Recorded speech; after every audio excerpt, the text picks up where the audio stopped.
Okay, hier is Nyaka Eiland.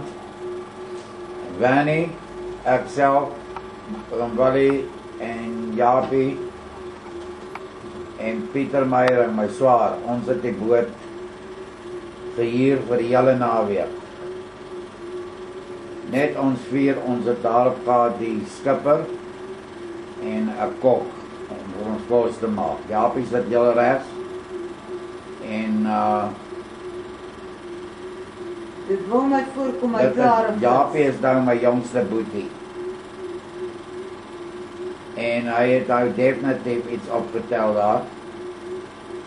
Hy het sy eers daar lê 'n boot wat gesink het en hy lê vandag nog op presies dieselfde plek.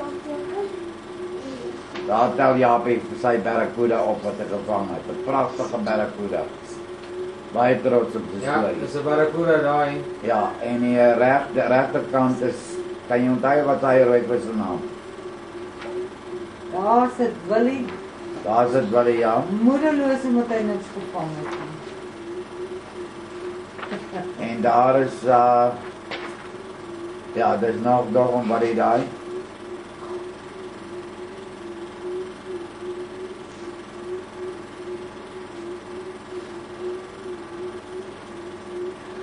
Daai Pen 49 van my wat daar links in die stok staan, is 'n steel hier by my huis. Die werkers wat ek hier gehad het. Daar Pieter Meyer en my swaar.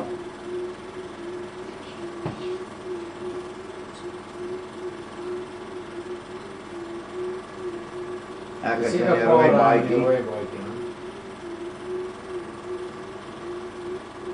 En dan wat het die kamera in sy hand gehad.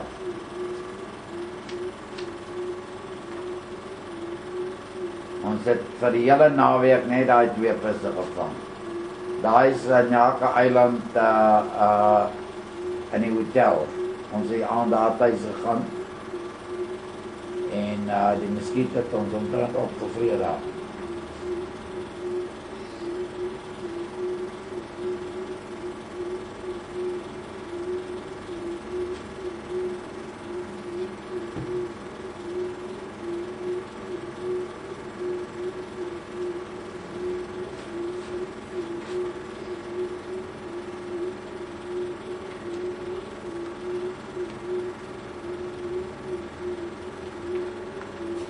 Ek dink dis een van die naweke wat hulle vier